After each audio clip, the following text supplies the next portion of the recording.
There are three companies you have probably never heard of, and together, they own almost everything you own. They are the single biggest owner of nearly 9 out of 10 of the largest companies in America. Your phone, your bank, the coffee you drink, the medicine in your cabinet, the company that signs your paycheck. Quietly, the same three names sit at the top of all of them. They don't make anything. You can't buy their products. Most people have never said their names out loud. And yet, if anyone truly owns the world, it's them.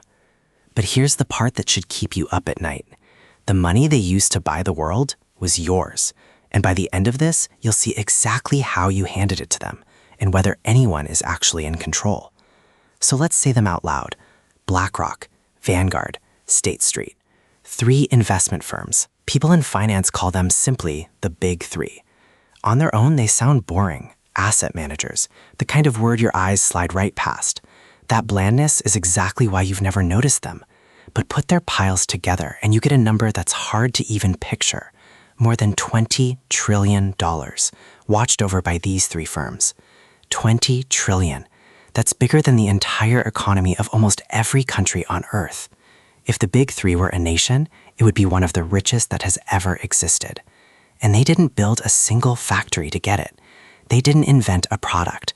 They simply hold the one thing that quietly controls all the others: ownership. Now, when I say they own everything, I mean something very specific. Pick almost any giant company you can think of. The tech giant that makes your phone. Look at who its biggest owners are, and you'll find the same 3 names near the very top. The soda company, the same 3. The bank you keep your savings in, the same 3. The airline you fly, the same 3 again. It's not that they own all of any one company. They usually hold a slice, a few percent each. But a few percent of almost every big company on Earth adds up to something no king ever had. They are the largest single shareholder in roughly 9 out of 10 of America's 500 biggest companies. The same 3 faces sitting at the head of nearly every table at once. Think about that. Companies that are supposed to be rivals, fighting for your money, all answer in part to the same 3 owners. So how on earth did that happen? And why did nobody stop it? Here's the strange part. Nobody set out to own the world. It started as an idea that was meant to help ordinary people, including you. 50 years ago, if you wanted to grow your savings, you handed them to an expert who promised to pick winning stocks for a fat fee. Most of them lost to the market anyway. Then one man had a quietly radical thought. Why pay someone to guess? Why not just buy a tiny piece of every big company at once and hold it forever for almost no fee? That invention is called the index fund. One basket that holds a slice of the whole market. Boring, cheap. And it quietly beat almost every expensive expert. The man who built the first one was laughed at. Critics called the idea un-American. Why on earth would you settle for average? But average, it turned out, quietly beat almost everyone, and the basket began to swallow the world. So ordinary people did the sensible thing. They poured their savings in, a trickle at first, then a flood. Every paycheck, every pension, every retirement account, into the basket. And the 3 firms that ran the biggest baskets grew and grew and grew. Not by being greedy, but by holding everyone else's money. The flood made them giants. Every responsible choice by millions of careful savers was a brick. And without anyone deciding it, those bricks built 3 towers tall enough to cast a shadow over the entire economy. Which brings us to the twist I promised you. The Big Three are not actually rich in the way you imagine. Most of that $20 trillion isn't theirs. It belongs to you, to your neighbor, to teachers, nurses, factory workers, retirees. It's the savings of hundreds of millions of ordinary people, all pooled into those baskets. The firms don't own the money. They are the caretakers of it. You handed them the keys to your savings, and in return, they keep them safe and cheap. That part is a genuinely good deal. But here's the catch that changes everything. When you own a piece of a company, you get more than a slice of its profits. You get a vote, a say in how it's run. And when you hand your savings to the Big Three, you usually hand them your votes too, quietly, in the small print, without ever thinking about it. So the money may belong to millions of people, but the power that money carries, that gets collected into just 3 pairs of hands. This is the thing almost nobody understands. The Big Three's power isn't really about wealth, it's about voice. They sit in the room where the decisions get made. Every year, companies hold votes. Who runs the company, what the bosses get paid, which direction the whole ship sails. And the biggest shareholder's vote carries the most weight. Because the big three are the biggest shareholder almost everywhere, they get a powerful say almost everywhere. In the same breath, they can lean on the bank, the airline, the oil company, and the supermarket. They almost never shout. They don't need to. A quiet word from your single largest owner is the loudest sound in any boardroom. With a single vote, the biggest owner can help decide who runs a company and who gets thrown out. A quiet thumbs down from the head of the table can end a career. And it isn't only about pay and bosses. These votes shape what companies are even allowed to care about: the planet, the workers, the long game. 3 firms nudging thousands of companies the same way at the same time. Now, to be fair, they say they use this power lightly, that they mostly just want the companies to do well so your savings grow. And often that's true. But "we promise to use it gently" is not the same as "no one has it." For the first time in history, the deciding vote over thousands of rival companies sits with 3 firms that answer to almost no one. So what happens when rivals share an owner? Imagine you own all 4 coffee shops on a street. Would you really want them in a vicious price war, undercutting each other to nothing? Of course not. You'd quietly prefer they all kept prices comfortable and handed you steady profits. You wouldn't need to send a memo. They'd just feel it. Now scale that up.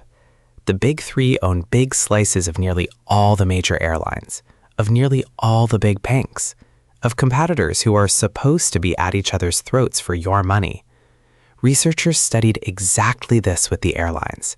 They measured what shared owners did to the price of a ticket, and the answer made a lot of people deeply uncomfortable. Prices looked higher than honest, full-blooded competition should ever allow. Some economists looked at this and got nervous. They're worried when the same owners sit behind every rival, the fierce competition that's supposed to protect you quietly softens. Higher fees, prices that drift up together, wages that mysteriously don't. Nobody has to conspire. The pressure to truly fight each other just loses its edge. This is hotly argued. The firms deny it does any harm. But the fact that serious people argue about it at all tells you how much quiet power 3 companies now hold over the price of your life. For a long time, this was a story about stocks, pieces of companies, things that feel abstract. But lately, big money has found a new kind of thing to own, something you can touch. Houses, not to live in, to rent back to the people who used to be able to buy them. When a normal family bids on a home, they're saving for years, asking a bank for permission, sweating over every number. When a giant fund bids, it pays cash instantly, and it never gets outbid. So a generation that was told to work hard and own a home arrives at the table and finds the table was already bought.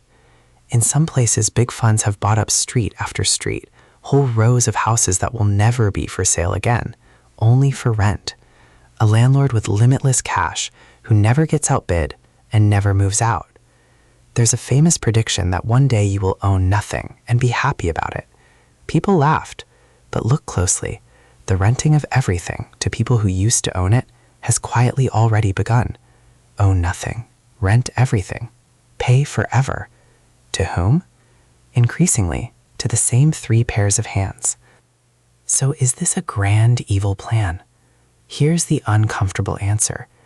You probably expected me to reveal a secret room, a cabal of evil men in a candlelit chamber plotting to own the world. I'm sorry to disappoint you.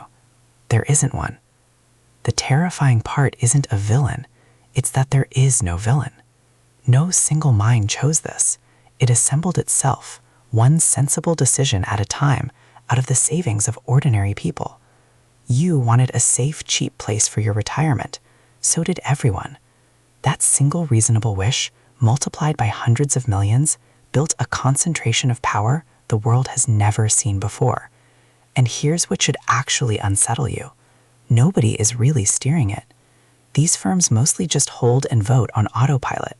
The most powerful owners in history may also be the most absent-minded. A machine that owns everything, runs itself, answers to no one, and was built, accidentally, by you. That's not a conspiracy. It's something stranger and harder to fix. So what do you actually do about it? So if this much power in 3 pairs of hands is dangerous, why doesn't someone simply break them up the way we've broken up giants before? Here's the trap. To break them up, you'd have to force them to sell off trillions in shares. But those trillions are the savings, the pensions, the retirements of hundreds of millions of ordinary people. Dump all of that on the market at once and you crash it. You'd be detonating the very nest eggs you were trying to protect. To attack the giant, you'd have to blow up your own retirement. So the sheer size becomes its own armor. They are too tangled into your life to safely cut out. The thing that makes them dangerous is the exact same thing that makes them untouchable.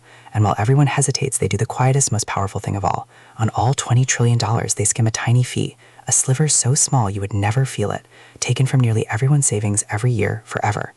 Own a piece of almost everything, vote in almost every room, risk almost nothing of their own, and get paid, quietly, on the entire world's savings. It may be the single best position anyone has ever held. So where does all of this leave you? First, see the good news hidden in this. The exact tool that built those giants, the cheap basket that owns a slice of everything, is also the simplest way you get to own a piece of the world too. Remember the first lesson of this whole series. The rich don't just earn, they own.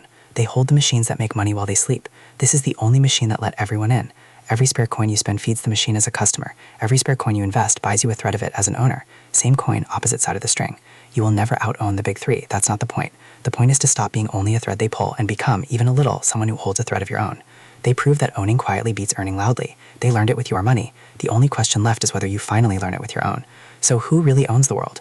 3 quiet firms holding the savings at millions, wielding a vote in almost every boardroom on earth, power no king ever had, built by Occident, steered by no one.